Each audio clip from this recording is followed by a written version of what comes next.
October 25th, 1944. Dawn breaks over the Philippine Sea, painting the waters in shades of blood orange. Commander Ernest Evans stands on the bridge of the USS Johnston, a small Fletcher-class destroyer that weighs just 2,700 tons. He doesn't know it yet, but in a few hours, he and his crew will face the largest battleship ever built by human hands. The odds? 23 Japanese warships against 3 American destroyers and 4 smaller destroyer escorts. The enemy fleet includes 4 battleships, 6 heavy cruisers, 2 light cruisers, and 11 destroyers. Among them lurks the Yamato, a floating fortress with guns so massive that a single shell weighs more than a small car. Evans is a Cherokee Native American who once told his crew something they'll never forget. "This is going to be a fighting ship. I intend to go in harm's way. And anyone who doesn't want to go along had better get off right now." Nobody got off. At 6:58 a.m., the lookouts spot something that makes their blood run cold. Pagoda-like masts rising on the horizon, the silhouettes of giants. The Japanese center force, supposedly far away after being battered by American planes, has somehow slipped past everyone and is now bearing down on the vulnerable American escort carriers. These carriers are thin-skinned ships, designed to support amphibious landings, not fight battleships. They carry the men and supplies for the invasion of the Philippines. If they're destroyed, thousands of American soldiers will be stranded without air support. The carriers begin launching planes desperately, but they're armed with depth charges and anti-submarine weapons useless against armored warships. They start a frantic retreat, pumping out smoke, zigzagging, praying. Admiral Clifton Sprague, commanding the carrier group, knows his only hope is to buy time. He orders the destroyers to attack. To attack! Think about that for a moment. He's ordering destroyers, small, fast ships designed to hunt submarines, to charge directly at battleships. It's like sending a pack of wolves against elephants. Except these elephants have 18-inch guns that can punch through 3 feet of steel from 15 miles away. Commander Evans doesn't hesitate. He doesn't wait for the other destroyers. At 7:10 a.m., without orders from anyone, he makes a decision that will echo through naval history. All engines ahead, flank. Commence firing. The Johnston leaps forward like a greyhound released from its leash, accelerating to 35 knots. Black smoke pours from her stacks as she charges alone toward the Japanese fleet. The crew stares in disbelief. Some laugh nervously, others pray. They're all thinking the same thing. Their commander has lost his mind. But Evans knows something they don't. In naval warfare, aggression can be its own kind of armor. The Japanese aren't expecting this.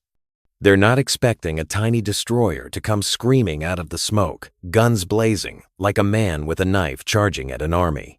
The Johnston's 5-inch guns open up, firing as fast as the crews can load them. Shells arc through the morning air. At 18,000 yards, 10 miles, they're at maximum range, and the shells are doing little damage to the armored giants. But that's not the point. The point is to make them notice, to make them worry. And it works. The Japanese heavy cruiser Kumano turns toward this audacious little ship. Her massive turrets rotate with mechanical precision. When they fire, the sound is like the voice of an angry god. Shells the size of telephone poles shriek through the air, leaving visible wakes in the atmosphere.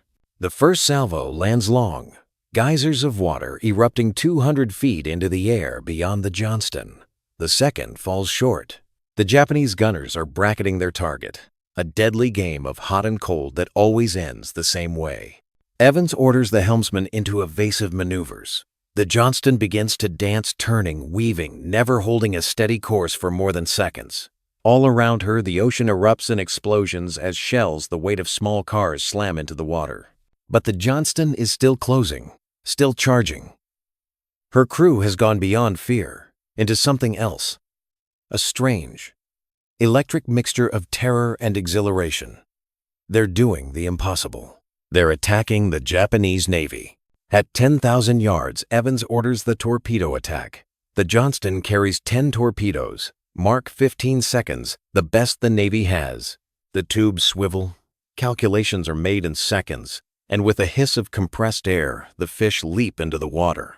10 white wakes streak toward the Japanese line at 45 knots.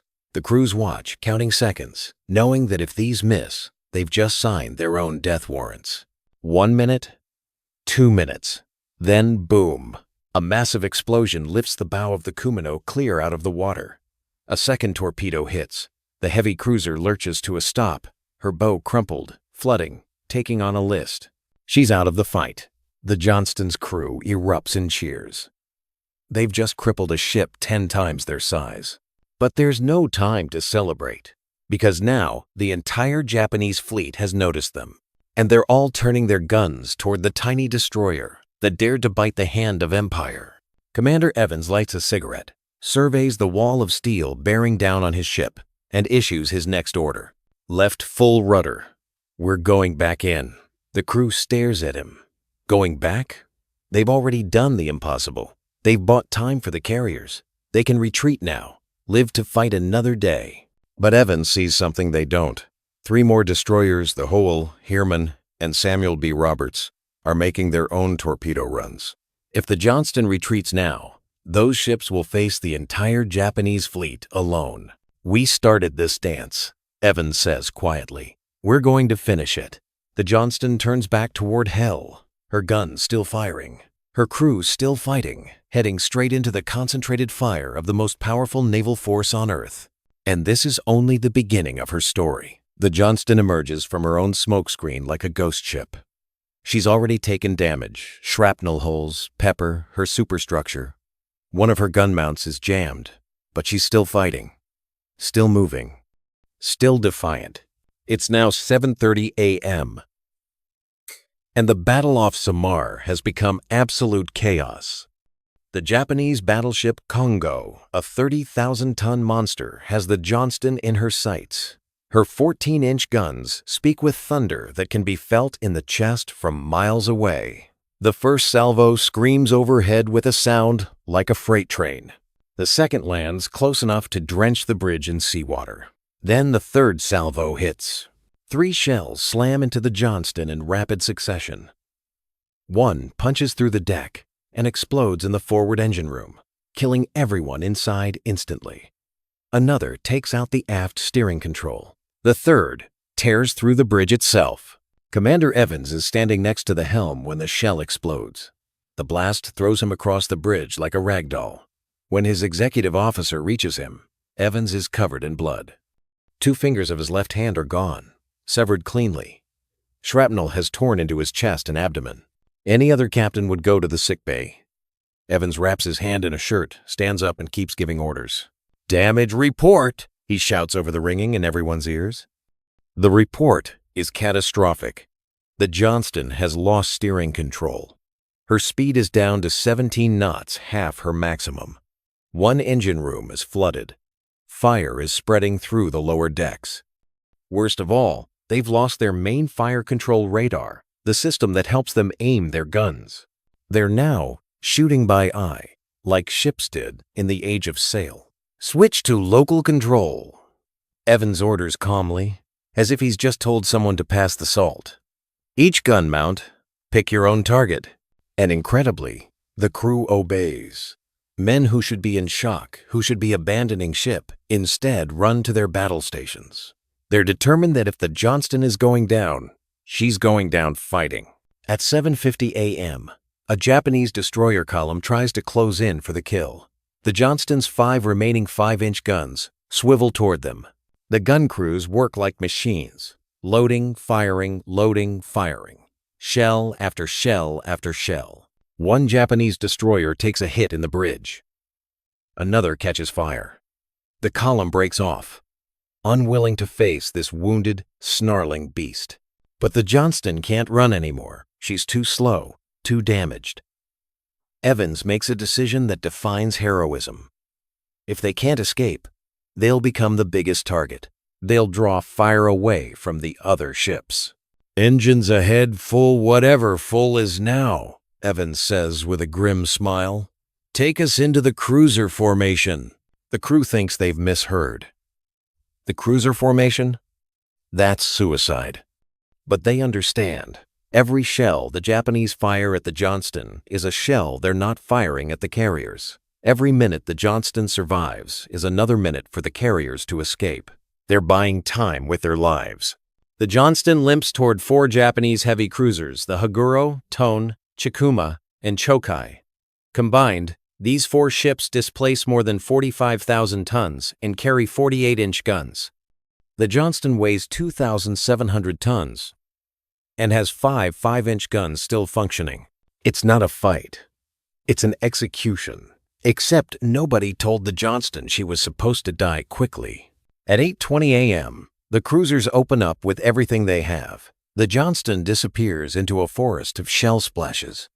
When the spray clears, she's still there, still moving, still firing back. Her gun crews have entered a state beyond courage, a kind of mechanical fury where fear doesn't exist anymore. They're loading and firing so fast, the barrels are glowing red. One impossible shot strikes the cruiser Chokai's fire control system. Another hits her torpedo tubes. The Chokai falls out of formation, listing, trying to control flooding. The Johnston, this dying destroyer that should have sunk an hour ago, has just knocked a heavy cruiser out of the battle. The Japanese can't believe what they're seeing. Radio intercepts later reveal their confusion. Is that a cruiser? No, it's a destroyer. How is it still fighting? But the punishment is taking its toll. By 9 a.m., the Johnston has been hit more than 40 times. Her deck is a twisted nightmare of metal. Fires burn everywhere. The bridge is partially collapsed. Bodies lie where they fell. No time to move them. The ship is listing 15 degrees to port. Commander Evans, barely conscious from blood loss, is being held upright by 2 sailors. His left hand is a bloody stump. His chest is soaked red. But he's still giving orders. "Keep firing," he whispers. "Don't stop."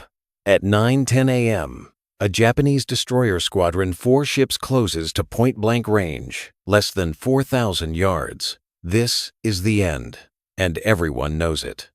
The Johnston's remaining guns swivel toward this new threat. Then something extraordinary happens. The destroyer Heermann, herself badly damaged, positions herself between the Johnston and the Japanese destroyers. She's shielding the Johnston, taking hits meant for her sister ship. The 2 American destroyers fight side by side, alone against 4 enemies, buying every second they can for the carriers. But physics and math always win eventually. At 9:40 a.m., another salvo tears through the Johnston's hull below the waterline. Water rushes into the compartments. The list increases to 25 degrees. The ship is going down, and there's nothing anyone can do to stop it. Evans gives the order nobody wants to hear. Prepare to abandon ship. The crew begins throwing anything that floats overboard: life rafts, debris, empty shell casings, anything. Wounded men are helped over the side. The water is warm, but it's filled with oil and debris. Sharks circle. Everyone knows that getting off the ship is just the beginning of their fight for survival. At 9:45 a.m., a strange silence falls over the Johnston. Her guns have stopped firing. There's no ammunition left. Her engines have stopped. The engine rooms are flooded. She's dead in the water, surrounded by enemies. Her deck's awash. Commander Ernest Evans stands on the tilting bridge, holding onto a rail with his one good hand. An officer approaches him. "Sir, time to go." Evans shakes his head. "I'll leave with the last man." "Sir, you are the last man on the bridge." Evans looks around. The officer is right. Everyone else has already gone over the side. The Johnston is empty, except for the dead and dying. Finally, Commander Ernest Evans takes one last look at his ship, this destroyer, that charged battleships, that fought 4 cruisers alone, that refused to die even when dying was the only logical option. He removes his helmet, places it gently on the deck, and steps into the sea. At 10:10 a.m., the USS Johnston rolls over to port. Her bow rises high into the air, propellers still visible, battle ensigns still flying. For a moment, she hangs there, suspended between sea and sky. Then she slides beneath the waves. She's gone, but her story isn't over. The water is chaos. Oil slicks cover the surface, burning in some places. Debris floats everywhere. Wood planks, life rafts, pieces of the ship, and men. Hundreds of men, swimming, clinging to wreckage, helping each other stay afloat. Commander Evans is among them, barely conscious, his blood mixing with the oil-slicked water. Sailors paddle toward him, form a circle around him, keeping him afloat. Above them, the battle continues. The carriers are still running, still launching planes. The Japanese fleet is still pursuing, still firing. But something has changed. The destroyer charges suicidal, impossible, defiant, have thrown the Japanese commanders off balance. They've been hit, they've been bloodied, and they're confused. These aren't supposed to be fighting ships. These are escort destroyers, small and weak. They're supposed to run, not attack. The delay caused by the Johnston and her sister ships just 2.5 hours has bought enough time. American planes are arriving from other carriers. The Japanese commander, Admiral Kurita, makes a decision that will haunt him forever. He orders a retreat. The most powerful surface fleet in the Pacific, on the verge of destroying the American landing forces, turns around and runs. They've been stopped by 3 destroyers and 4 destroyer escorts. As the Japanese ships pass the survivors floating in the water, something unprecedented happens. A Japanese officer appears on the deck of a cruiser. He's looking down at the American sailors. For a moment, there's eye contact between enemies. Then the Japanese officer does something that hasn't been seen in this brutal war. He raises his hand to his cap in salute. He's saluting the crew of the Johnston.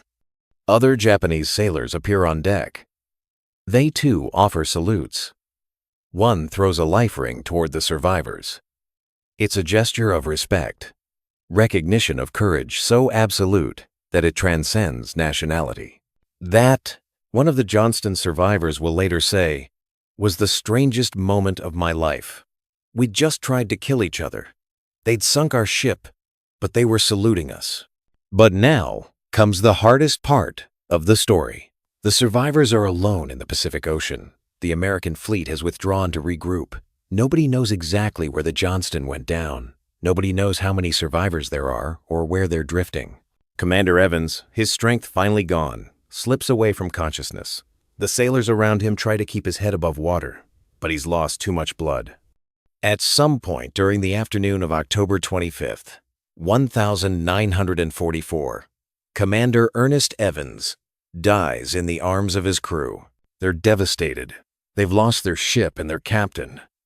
Some men begin to give up, letting go of their debris, slipping beneath the surface. But others refuse.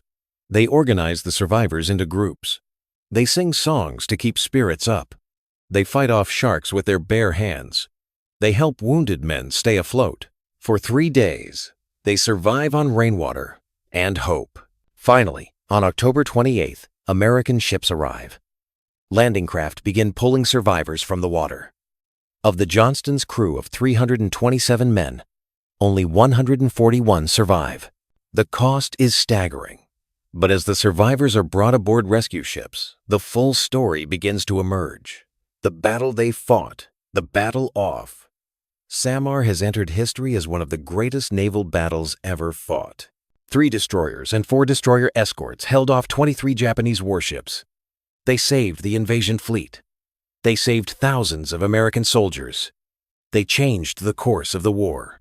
The USS Johnston, the little destroyer that charged battleships, has become legend. But even legends have secrets. For 75 years, the USS Johnston rested in darkness. She sank in the Philippine Trench, one of the deepest places on Earth. Nearly 4 miles down, deeper than the Titanic. Deeper than almost any shipwreck ever found. The pressure at that depth is over 8,000 pounds per square inch, enough to crush a submarine like a tin can. Most people assumed she'd never be found. The ocean bottom at that depth is an alien world, cold and black and unexplored. Finding a single ship in thousands of square miles of seafloor seemed impossible. But in 2019, a team led by undersea explorer Victor Vescovo began searching. They used sonar, submersibles, and determination. And in October 2019, almost exactly 75 years after the Johnston sank, they found her. The images they brought back were haunting. The Johnston lies upright on the bottom, broken but still proud. Her bow is intact, her gun turrets still pointing forward. The ship that refused to die rests in eternal silence, a steel monument to courage.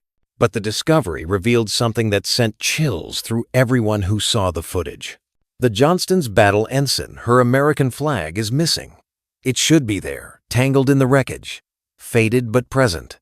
But it's gone. The theory is that as the ship sank, the flag tore free and floated to the surface. Some Japanese sailor may have pulled it from the water as a trophy, or perhaps it drifted away, carried by currents, eventually disintegrating in the salt water. But there's another possibility, one that the survivors like to believe, that the flag is still up there somewhere, somehow, flying for eternity over the place where the Johnston made her last stand. The wreck site has been designated a protected war grave. No artifacts can be removed.